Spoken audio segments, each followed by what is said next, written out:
like you're from a dysfunctional family? I know I did, but one day I woke up and I realized I'm actually from a great family that had great difficulties. My name is Beth Townsend, and I'm sharing my Life on Purpose story with you today. That is today's segment. My husband asked me some great questions about things I've never shared with anyone before, but Life on Purpose TV has given me the courage to share my life on purpose, one story at a time. Stay tuned, because it's not just me, we've got a lot more coming.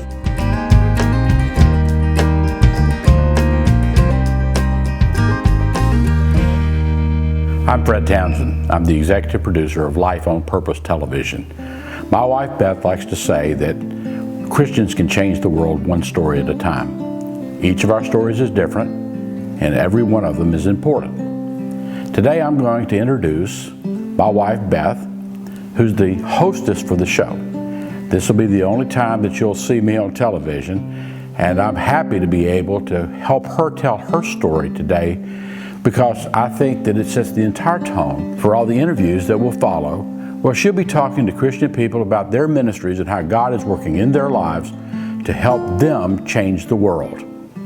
So Beth, you have become a really good interviewer. And one of the most amazing stories that's come out of your book as I began to read the manuscript for your book is that when you were a 16-year-old and had hardly ever traveled out of Mississippi, that you got a chance to go with your stepfather and your mother on a trip out to California, and you came back and told your favorite high school teacher that when you grew up you were going to be a television talk show host. So what was in your mind at that time when you came up with that idea, and who was your model for that concept? Well, when I went on that trip to California, I remember seeing all the lights. I had never been out of Mississippi. I had been to Disney World, but I had never really traveled. So when we went over Hollywood, California, I just remember thinking, I want to make something of myself one day. I want to live in a place like this. So I don't really know if I had a model of someone that I wanted to be like, but I know I had a lot of questions about life. So I wanted to be in a situation where I could ask someone who could actually answer those questions. Okay, so Coach Dale Brown, who coached for many years at LSU as a basketball coach and is a Hall of Famer, was interviewed by you, and he said to me that of all the people who've interviewed him over his career, you were the best interviewer he had ever sat down with, which was really high praise. So you had no training as an interviewer. So tell us about how you got to be so proficient at interviewing people. It goes back really to listening, because when you ask a question, I think over my early life, words didn't mean as much as they should have. So I learned to pay attention to what really wasn't said. So in a form of interviewing someone, I think the important thing is to ask the right question, but then give them time to answer it in its fullest. One of your favorite words that you've used with me in conversation over the years has been the word passion. You've always looked for that passion, those things that you're passionate about or things that other people are passionate about. So your interviewing really began after we were married, and you began to interview people for stories, and that started with your concept for a book. So talk a little bit about some of the interviews that you've done over the years, some of the people who impacted you in your own faith walk as you developed those stories. Well, as you know, as you were there when I started the concept, I wanted to write a book called People with Passion, because I was a person of passion, but I didn't know what to do with it. Even in my early days, when I had very few life skills, I had a zest for life. I wanted to do life, and I wanted to do it well.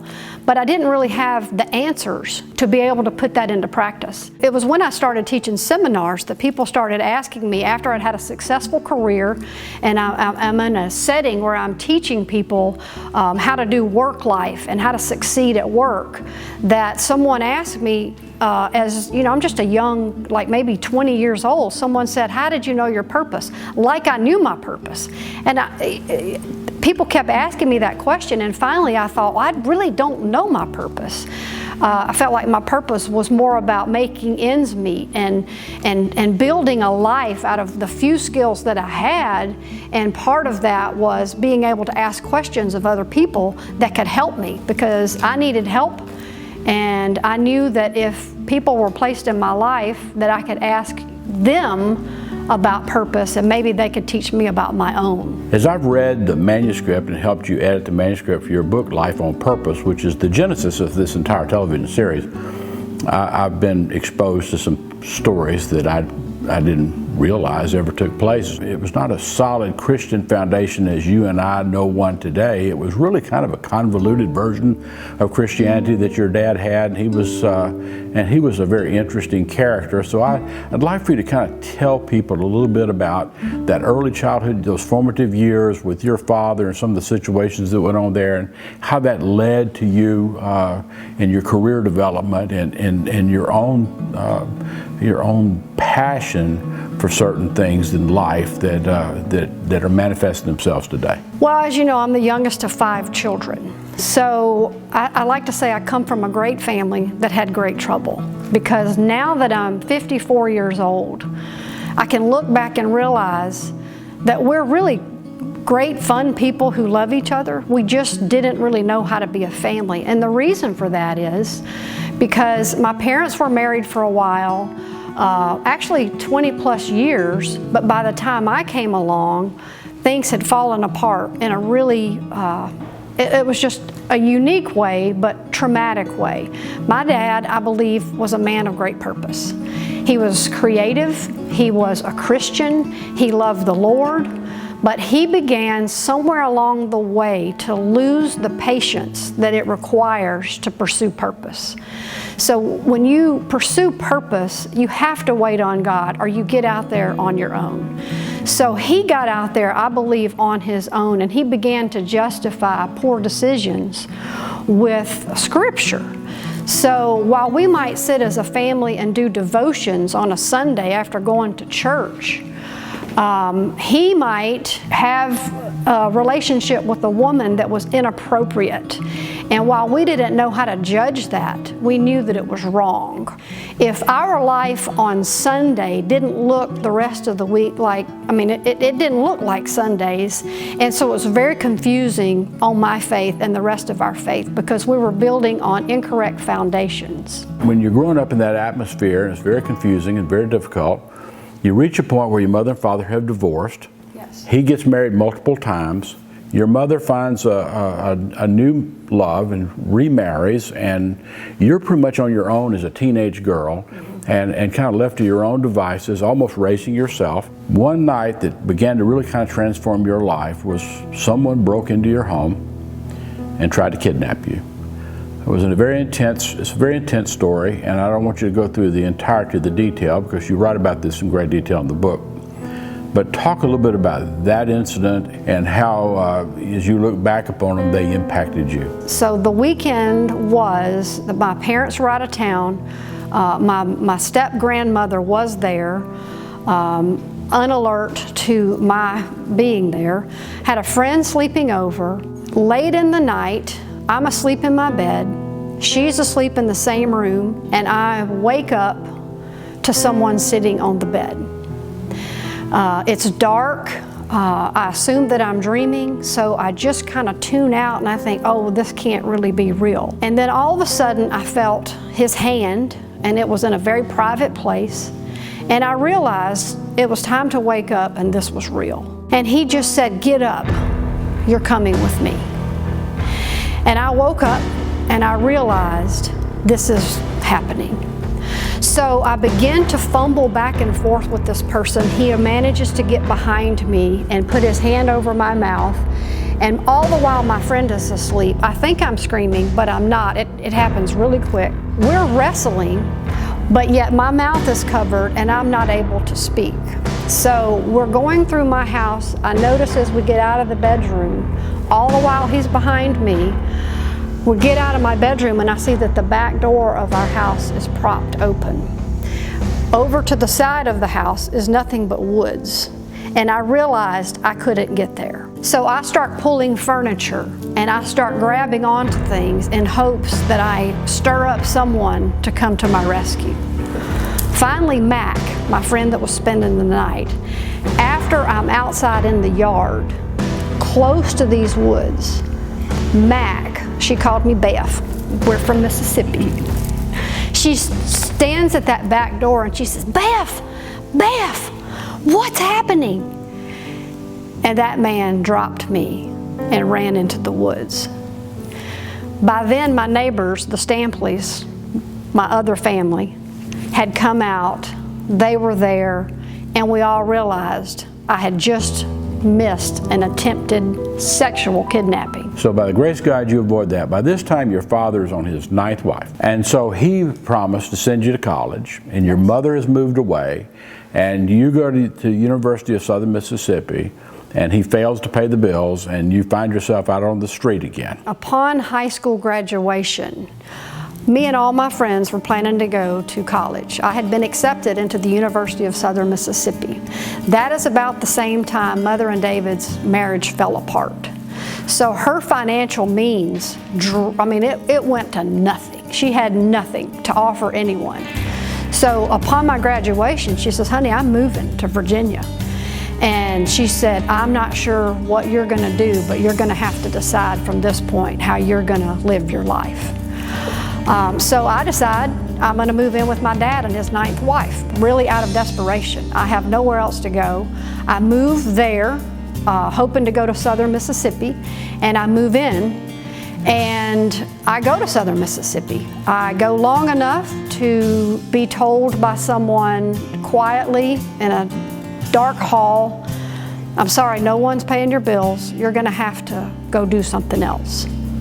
At the same time, my sister Lisa, 7 years older than me, sees that I'm living with my dad and his 9th wife. I had walked by the bedroom of Mimi, the 9th wife, one day and saw something that was in itself disturbing. I walked by her bedroom and she was banging her head up against a headboard. And what do? You stop, you look, and I said, what are you doing? And she said, I'm trying to alleviate pain. And she had this pained expression on her face. And I just remember thinking, wow. And I walked out of there and I told Lisa about that. And within a few weeks, she came and said, I need a roommate. You move away and start out on your own, and you go to Virginia where you begin a career in a property management company that your sister is working in. So all of a sudden you see Mississippi in your rearview mirror, and you move to a new state, start a whole new life, and you quickly become successful in that. So talk about that experience of leaving Mississippi, going to a new community, starting over again. My sister and my mom had moved to Virginia, and they had started careers in property management. So after exhausting all of my efforts to be a success in Mississippi, my sister Diane said, why don't you come here? I can offer you a job with an apartment, and you can start anew. So never having really left, I literally rented a U-Haul. I had a tiny little car. I packed up my U-Haul. I left Lisa, my sister, my roommate, probably my best friend in the world. And I drove that little car and that U-Haul all the way to Virginia. Because I'm so excited to have a job with an apartment, I have this attitude towards this work, like I have hit the payday, I'm gonna make this work. And so I went from having one property to being in charge of marketing several, and I had advanced up, which positioned me then to go to another sister who by then had moved to Atlanta. And I said, hey, I think I'm gonna move to Atlanta and pursue this property management career, and packed another bag, and here I go again. You're in Atlanta, you're successful at what you're doing. You and I meet and develop a friendship and a relationship that leads to our decision to get married, and we agree at the center of our relationship we're going to put Christ in the center of our relationship, and we build on our faith, and our faith deepens and grows, and faith helps you overcome many of the fears that you have brought with you into that stage of your life. If you decide, with all these people asking you about how you found your purpose, that you want to interview other people and you want to write a book about people who have lived their purpose. So as you interviewed people, I can recall You interviewed 2 men who were governors, 2 who were United States senators. You interviewed a nationally famous television star. You interviewed a United States ambassador to the United Nations who was a noted civil rights leader. You interviewed many, many great people. What was the common thread that ran through those stories of these people living God's purpose that you found that helped you to begin then to really identify this concept of life on purpose? While each story is different, it's amazing how similar they really are in the tenacity people pursue their purpose. I would say perseverance from the standpoint of the people that God calls to do things, they really don't give up. I think when God really calls you to something and gives you a drive for it, you can't give up. Somehow you just can't, even though sometimes you want to. I also think it's an ability to stay on target. You know, when God calls you to do something specific, then there's always the opportunity to get really distracted by a lot of good things. So in order to be able to have that great achievement, then you have to say no to all the things that bombard your life with things that are just what I call nickels and dimes of your time. You have to be able to say no because you believe God is taking you to something else. You've heard parts of my story now and you probably have questions. Well, I answer all of those in my book called Life on Purpose.